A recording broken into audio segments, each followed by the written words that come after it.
Hi guys, welcome back to Always Games TV. I'm Roger Knowles. And I am Dan, aka Frog. And we're going to be doing a first impressions on Until Dawn, which has just been released this last week on PlayStation 4. And I've managed to be able to, thanks to Frog, he's brought it round and we've had about 2 to 3 hours gameplay of it to get our teeth into it. We've had a couple of pauses here and there to discuss certain elements of the game. But I managed to get 2 hours of gameplay with Frog watching over my shoulder with great intent. Now, you complete the game. Yes. I did it perfectly well to scare you. And so far, ladies and gentlemen, you'll be pleased to know he's on 8 scares. 8. Yeah, okay, 8 scares. They were jump scares. So to give you, if you've never heard of Until Dawn, until now, how would you describe this game? Well, first of all, it's on PS4. Yes. In the UK, it came out on the 28th. Mm-hmm. We're now in September. So it's not been out too long. Less than a week. Yep. It's a single player experience, and it's technically classed as a survival horror game, but it's definitely a horror. It reminds me very much of the traditional teen American horror films. There's a lot of homages to, if you're a big horror fan, you'll see lots of references to various horror films. Something like a certain shower Roger experienced earlier. Moment, and then there again, I then got that was my 7th scare. Yes. But yeah, so it does very much involve the traditional teen horror movies. They've tried to mix it up as well in that it doesn't necessarily follow. Like, you were expecting that to happen there, but it doesn't. So they modified it. Veers you off in a different path. But this game implements a lot of choices, and that's kind of the groundwork of what this gameplay offers in the game. It takes you in one direction, but then it could take you in a different direction depending on a particular choice. And all the way through the game, it's all about this butterfly effect, that one choice further down the road would affect not maybe just one, but 2 or 3 options, and that will take you then down another path. And the idea is that you eventually, the story molds itself to your decisions and your gameplay. Yeah, every reaction has an opposite reaction. Exactly. And to be honest, we'll start off with the actual how the game looks. Yeah. Now, graphically, it's very nice indeed. It's got an A star next to it. Oh, you're that impressed? That impressed? Good. It's like you actually looked into how they did it. So they'd actually captured the body movement of the actual actors first. Yeah, if you get far enough when you play the game, I'm not trying to spoil anything, but a bit like a movie film DVD, there are extras. So one of them's meet the cast, and obviously one of them's how they've done the motion capture. So what they actually did is they did the whole marking grid on their face, and the actors and actresses were acting everything out while they were doing their lines, you see. So that way they capture all the full facial expressions. Is it very similar how they did like L.A. Noire sort of back then? Because I know they did that separately. They did the body in one section, and then they would actually then put all the little dots on the face and then put cameras all around them to be able to capture each emotion. Yeah, they did the physicality, like stunt work, like climbing on things, the body mechanics going up and downstairs. They did that at Pinewood, I believe, in the UK. But the actual voice was done in America, I believe. But yeah, it's really good, and you can see that that combined with the graphics engine, which I believe is a modified version of the one they used for Killzone Shadowfall, which is a good engine, gorgeous. Very nice, very pretty. I just wanted to point out, like when it comes to like the face and stuff, is actually the eyes of the characters. Yeah, they've got the one thing with video games, and we're just starting to see that coming now, is that. Like before, they were quite hollow. As weird as it sounds, you look into someone's eyes of a video game and they're kind of glazed over a little bit. But within these, even on like the menu, it shows the face. I think it's a Sam. Is it Sam, the character?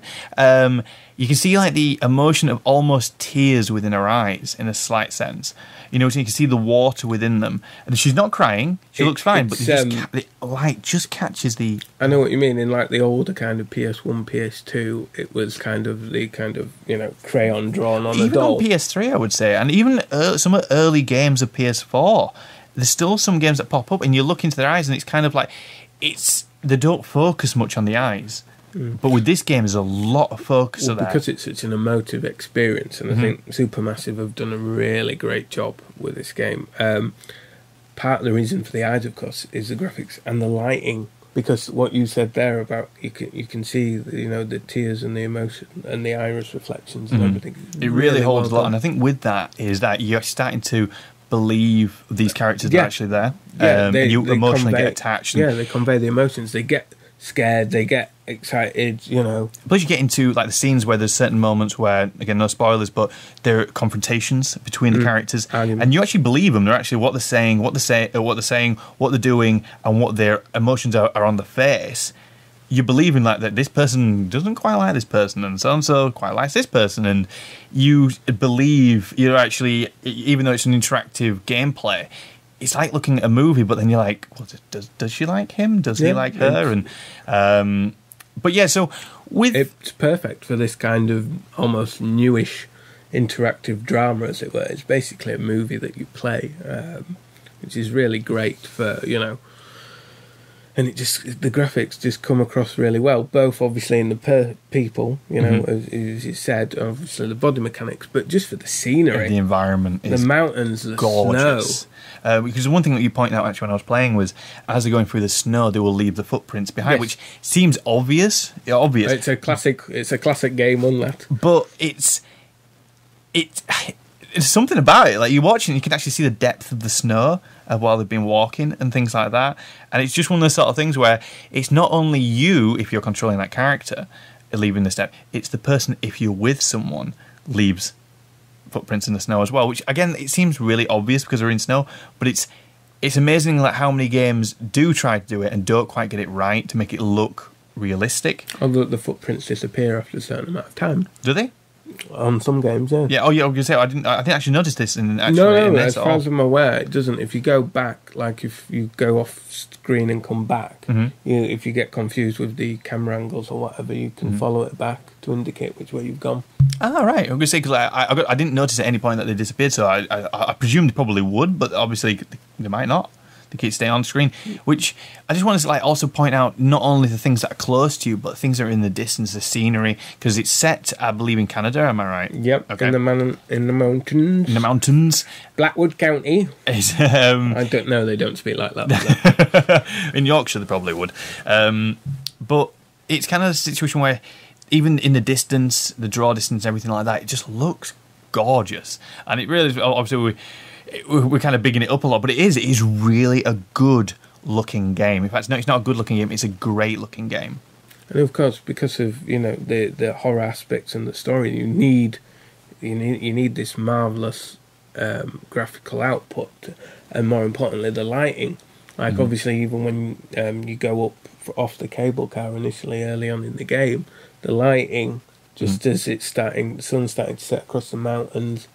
It's very pretty, and obviously that allows you to have all these snowflakes and the trees swaying and everything, and as you said, the crumples in the snow, and the effects themselves, like with things falling over and things. It's very nice, very, very nice. So obviously one good example of the lighting obviously is on the mountain in the dark of night with the moonlight. Even without an external torch or whatever, you've still got this brilliant contrast of the dark and the light. Obviously, it helps with snow because obviously it builds this brilliant creepiness to it.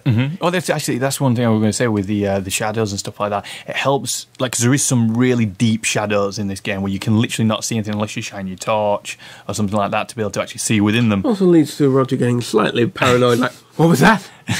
But of course, that's what they want. But that's what I mean.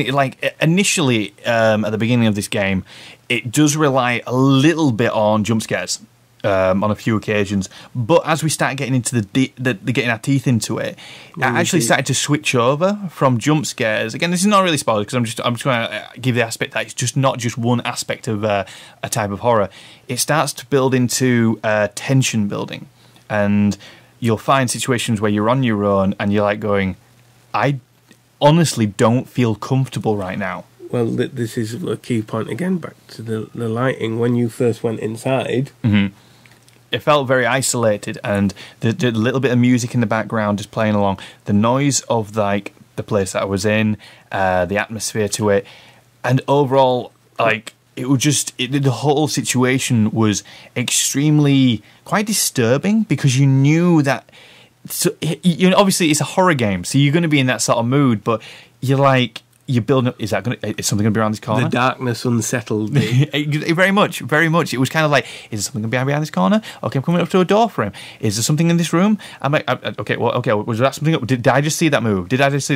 Was that somebody outside? Like, you kind of it's that typical situation of when you're at home alone in the dark and you've got a little bit and you hear that noise. And you can't. And then your mind starts playing tricks on you. And the light of the torch, or in this case, quite early on, a little lighter that you had doesn't provide a huge amount of light. And the reflection of the surfaces from the graphics and stuff. Sometimes you weren't sure, like, what's that? Or but it encourages you almost to explore as well. It builds the ambience really nice, and then obviously that leads us onto sound. It is. Overall, the music is nice. Yeah, they've got Oh Death, I believe it's called, on the intro, which is done really nicely. Cheery by the name of the title, as you can tell. But yeah, the sound effects and are very important in horror anyway, from your classic floorboard creaks and doors and everything, window shutters, the wind. One of the ones that got you, obviously, was when cans and things got knocked over. But it's not just those classic ones, like Roger said. It's the background kind of. Yeah, I was going to say the developers have found a really nice pacing with the sound, because when it needs the music, it'll have it. But when it doesn't, they don't just keep it in for the sake of trying to be like, we'll keep it going. Like, they will drop the music if they don't need it. And they'll let you be in pure silence with just the creaking of floorboards with you walking along. It builds up to the scare, obviously, and the graphics and the sound, and this is where it all comes together. Like, they'll build it up, and then they'll give you, the humph, the scare. Yeah. But then they'll ease it off, and they'll let you relax and things to adjust. And the pacing, like you say, is really well good, and of course, really well thought out, because everything's your choice and everything. It's it's your choice whether you go in the creepy, dark, scary basement or dark room, or But this is another thing that's quite popular in a lot of games. Now it's choice, but given the choice with these great graphics and sound and the awesome lighting, it just creates. You can really become invested and combine that, obviously, with the facial capture and stuff of the emotions. It's really good. Like you see with... Because I'm not a fan of horror. You're not. This is actually the amazing thing. We'll probably get a little bit more into it at the end, but you're actually not a big horror fan at all. No, but this is brilliant. So as you were saying, with like emotions, with characters and stuff like that, and within the face and everything, it takes you on very much into the story and investment into the characters within the story. Yeah. Now, we don't want to give anything away at all. But what we can tell you is certain aspects something has happened. Yes, so it basically, the beginning of the game, something happens. We're not going to say what, but then I think we can say this. A year later, the group, the antagonists, come back together, and this is what then starts it off. Really, the main story is when they're all back together, or coming together, should we say? Yeah, and obviously that allows you to get to know each character. From there, because that's a crucial point. And they're trying to overcome what happened a year ago, and the traumatic event that was. And it's sort of, you see a year later how it's affected different people, but also because you said, like, with your choices, you can actually choose in some ways how it's sort of affected some of them. Because some of them can be a bit blasé when talking about the previous situation to someone else. All your choices are conversations between various characters. A bit like in any choice game, you're often given the classic choice of being nice or mean. Or, of course, it's totally up to you. And obviously, that kind of leads us on to one of the systems in the game, the butterfly effect system. The idea that a ladybird or butterfly, flaps its wings, and then somewhere else you've got a hurricane. In this case, the classic would be, be mean to character X or whatever, and then later on, they don't help you, or when you ask them for help, it doesn't help. But obviously, how you personally play is going to affect how that happens. But that's what you want, because then you're invested in, and you will actually naturally, gravitate towards certain characters. But of course, what you've probably seen from the trailers is this idea of additional choices that are presented to you by this third-party character, this psychiatrist. And he seems to come in between the chapters and everything like that, doesn't he? He seems to come in. It's a very good way to break it up and break the scares, and I can never almost remember like a safe room. I can never remember the name of the actor who he is, but you know that he's almost nearly in everything, but he's that guy. You know what I mean? There's people shouting. They'll be screaming like, it's blah, blah, blah, blah. I'm like, yeah, I know. Anyway, but with this element of like... See, I'd be tempted to call him his character name, which is wrong. You never, you know, if you see people in the street, I would never call them their character's name. They'll be fine with it, probably. I know, if I saw Sarah Michelle Gellar, I'd still call her Buffy. Yeah, I don't think that'd go. Anyway, but with the... Actually, this is a really good question actually for you, Frog, is you've obviously completed the game. Yeah. Not just once, by the way. A few times. A few times. Now, obviously, to do this game's comparison with story-wise to other video games, such as Heavy Rain and the Telltale's games. Now, the one thing with the Heavy Rain was that you'd start at point A, and it would then splinter off to numerous endings. Now, with the Telltale games, is that they start off and splinter off, but then always come back to one singular piece at the end. Now, everybody will always find themselves at the same point.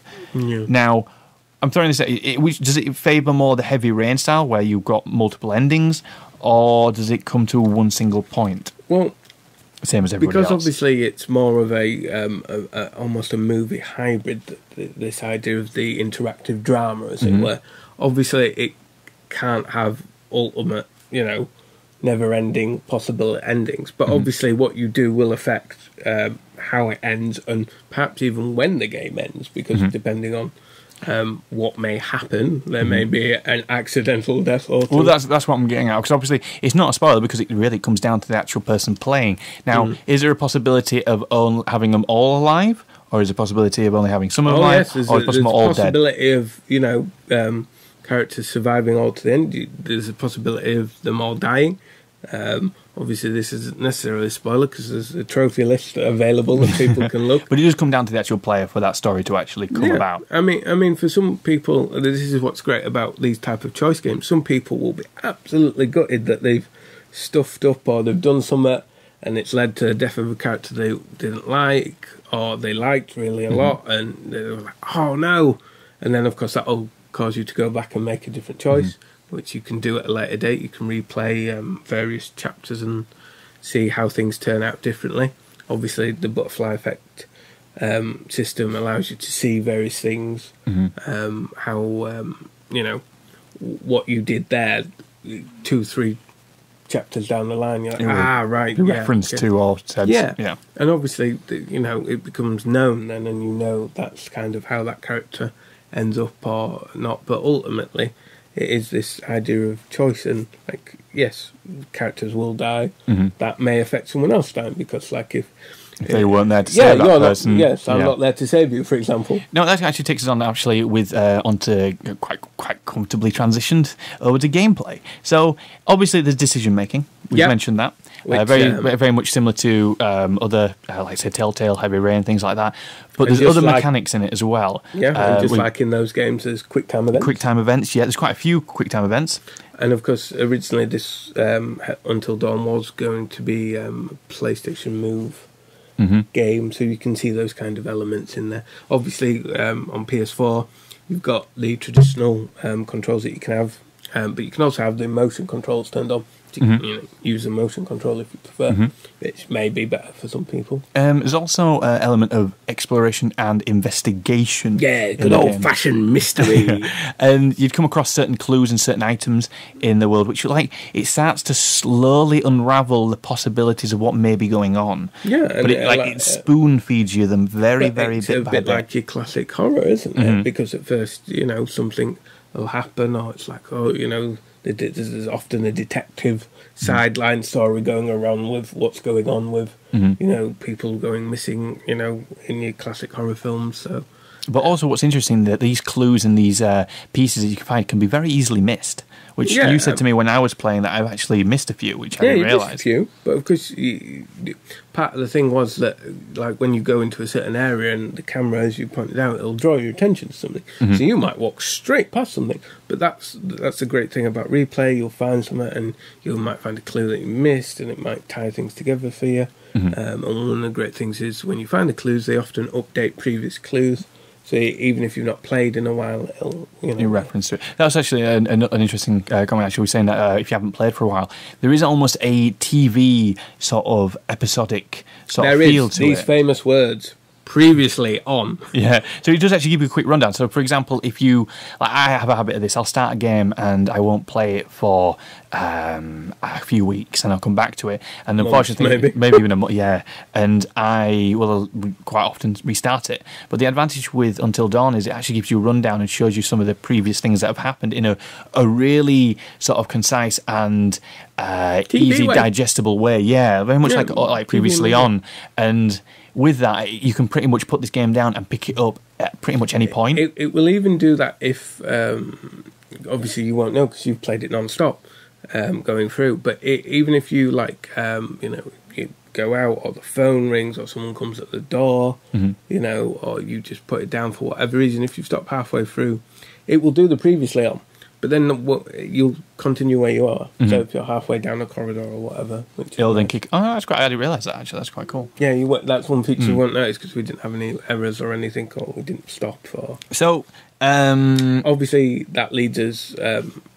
Obviously, from the butterfly effect to the cool totems. I was just about to mention that there's another mechanic in the game, which is if you spot them, and that is because they do make them quite obvious and easy to see. Most of them are. There's a few that are missable.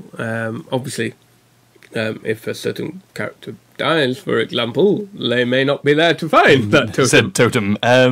So the totems are basically a glimpse into possible futures. And there's numerous ones. There's the ones that could help you prevent death. Yeah, so we'll start with death. Yeah.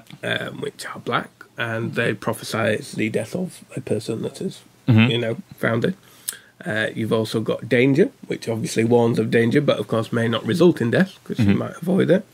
You've got loss, which foretells loss of a friend or thing. So that may indicate another way that they may or may not die.